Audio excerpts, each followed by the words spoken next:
Yo, what is good, YouTube, and welcome back to another JC2K video. In today's video, we're going to be breaking down all the brand new Inferno players coming today in NBA 2K24 MyTEAM. But before we hop into the video, if you haven't already, make sure you hit that subscribe button. Help me push towards the 18,000 subscriber mark on the channel. I upload every single day, and I would really appreciate it if y'all do subscribe. Trying to hit 18K by the end of the month of January. It's definitely going to be a grind, but I'd really appreciate it if y'all do subscribe. Without further ado, we got 11 Inferno players here. There will be 10 agendas for these 10 players, and then completing all the agendas will reward you with Pink Diamond, Tracy McGrady, and I'm interested to see how these cards each look individually.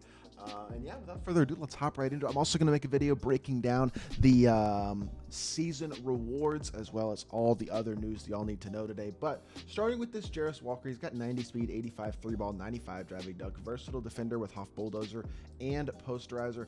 Next gen badges aren't updated, by the way, yet. These cards just dropped on 2KDB, so it'll be a little bit before the next gen badges are updated. So we don't know about badges like Right Stick Ripper and 94 feet and other immovable enforcer badges like that are next gen exclusive. We won't know yet in this video, but versatile defender who also has Hoff blow by, bulldozer, and posterizer, so a nice looking versatile wing option at 6'7" at small forward. I mean, his release is decent, which I honestly don't know what that looks like. Normal fade is good.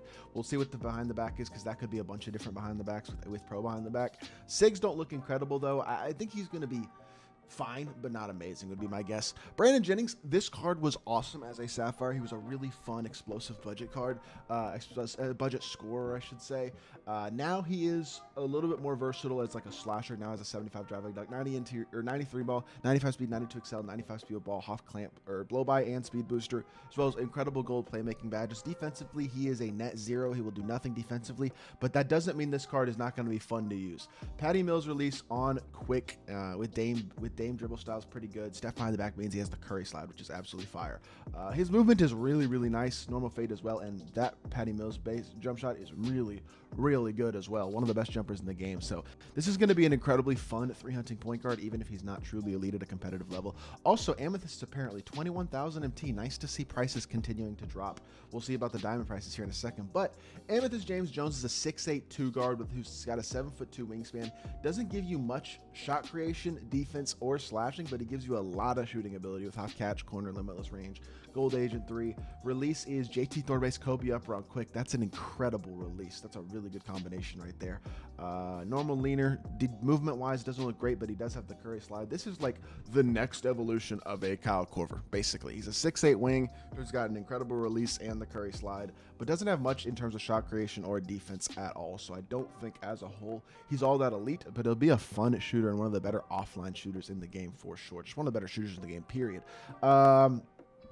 DeAndre Ayton is a 7-footer, 7'4" wingspan. He can shoot a little bit, 74 three ball. He's got 80 speed, 90 standing dunk, 90 interior, 82 lateral. He's got Hoff anchor, bulldozer, rise up, which I am cool with. I'm assuming he's got gold immovable enforcer, maybe even has that on Hall of Fame as well, but I would assume probably gold.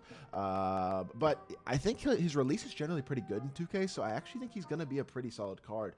I know Ayton's career has kind of fallen off and is continuing to now that he's in Detroit, Portland. But his cards in 2K have a tendency to be very good budget cards, and I do think this DeAndre Ayton is a really nice center budget card as well. I will say all the Amethysts, they don't look incredible, but they look pretty good. Like James Jones and Brandon Jennings are really fun, offensive, good cards, even if they're not elite competitive cards.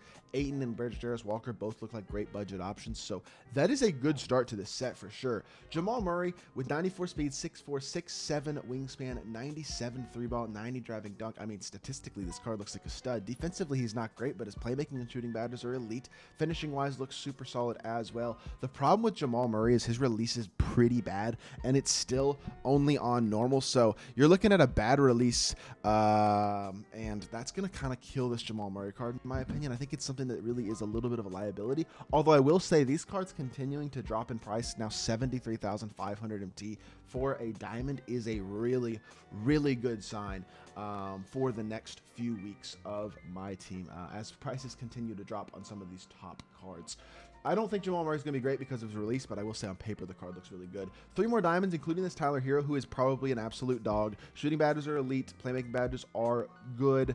No speed booster. Never mind. What in the world? Where is the speed booster badge on this Tyler Herro? He's actually got pretty good movement, though. Hard and escape, deep hook dribble style, his own release, and his own fade, which are very good. And he's an elite shooter, finishing wise, pretty good, decent slasher, not great, but like has gold precision dunker, posterizer, that type of stuff. 89 speed, even defensively, not awful. Like he's not great defensively.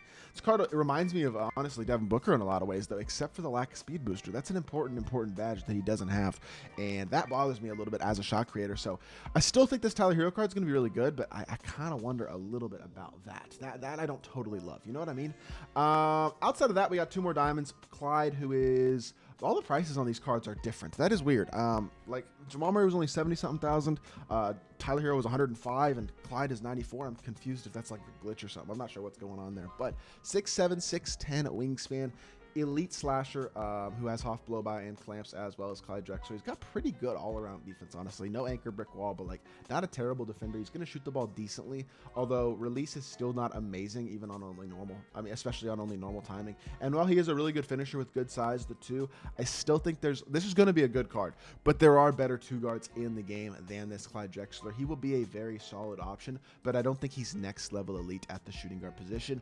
Paulo Borero should be really good at small forward. He's a 6'10" wing who's athletic, can put the ball on the floor. Hoff speed booster surprises me, but it's something I'm a fan of. And then defensively, he's versatile and good. This is a 6'10" athletic small forward who can put the ball on the floor, can shoot the 3-ball a bit, can finish and drive and playmake with the ball in his hands. Hoff speed booster is no joke, man, especially with how complete his playmaking badges are. Hoff blow by speed booster, gold bailout, break starter, handles for days, hyperdrive, unpluckable. I mean, there's pretty much every single playmaking badge. Like this Paulo Borero is going to be a legitimately good playmaking wing, which is kind of surprising, honestly, but he looks really nice. Like, I'm very impressed with this card. His release isn't incredible, I know that, but it's not bad.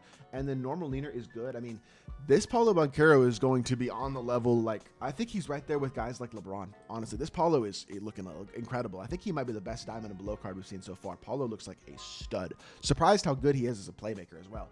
Final 3 guys are AK, Steph, and T-Mac. No changed animations yet. I'm a little worried that's going to continue, and it does. T-Mac, or AK does not see a single changed animation. You see Haywood, Highsmith, base, Miles Bridges upper on normal. Yikes. Bulldozer, posterizer, blow by, dimer, and then a bunch of D badges for AK. Obviously, he's going to be one of the best defensive cards in the game. Incredibly big, versatile, elite small forward. He does have legit finishing ability with good finishing badges like bulldozer and posterizer.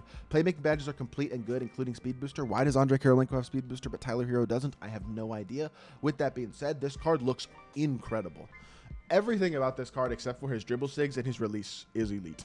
But his dribble sigs and his release are not elite. I will say that. That is something you're definitely going to have to keep in mind with this card. As a whole, though, I still think he's very good. This is one of the better small forwards in the game. Both he and Paulo are elite free small forward cards in my team. They're going to be amazing.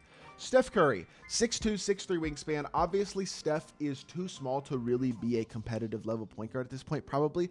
But with that being said, his playmaking shooting badges are elite. He can finally dunk the ball a bit. He's super fast, obviously an insane shooter, and at least he'll be a pretty solid defensive card on the perimeter. As a whole, I do think Steph is, like, again, no sped up jump shot, no change sigs, although his sigs are very, very good. Like, he's just too small to be an elite level point guard. He'll be very fun, and the fact that he is free is a W, but as a whole, I don't actually see this Steph card being that great. And then finally, we have T-Mac, who unfortunately also probably did not get any changed sigs, which means, I mean, he is a versatile defensive wing because he's 6'8", he's got Hoff clamps, he's looking pretty good defensively, even without the interior badges. Hall of Fame finishing badges include bulldozer, fast twitch, precision dunker, posterizer, Agent 3, blindness, catch and shoot, limitless range, blow by, handles for days, speed booster, all the key badges, he's got them. The one thing about T-Mac, though, is like his movement just isn't that good. I mean, this dam behind the back prevents him from doing a misdirection at all. It's not a good animation. His size up isn't great. Broad dribble style is good. Normal fade is fine. His release is, I mean, his base is really good, but his upper isn't great, and it's only on normal. As a whole, this card's not, number one, he's not better than Kobe. No chance he's better than Kobe at the shooting guard position. I'll say that right now. As good as T-Mac is, he is not better than Kobe. At best, this is the second best shooting guard in the game right now. There is nobody on this in this promo today, just simply because of the lack of updated animations. There's not a single card in today's promo that is the new best card at their position, in my opinion. That's okay. This is still a really, really deep, really, really good promo with a lot of great budget cards, mid-tier cards, and a couple of still, I would argue, top-tier options. But to say it's a little bit of a disappointment would not be a lie, I guess I would say. I think it's fair to say that. The lack of changed sigs is a disappointment here. I'm expecting as well that we're going to start seeing change sigs soon, probably next week in paid content. It's unfortunate to see the free content likely probably not have long-term not be quite as good long term as what I expect the paid content will look like in the near future. So definitely really disappointing to not see change SIGs. With that being said, that doesn't mean that they're bad. Honestly, I'm not as mad about that with this set. I think I'm going to wind up complaining about that more, in all honesty, when I break down these reward players here in just a little bit, because I don't think they changed any SIGs on these either, and these guys might suck with no changed animations. With that being said, I will come back to that, and we're going to break those cards down in the next video, so I hope you all did enjoy this one. If you did, make sure you hit that like button, leave a comment, and subscribe. I'll be back with more 2K content very, very soon, and I appreciate y'all. Peace.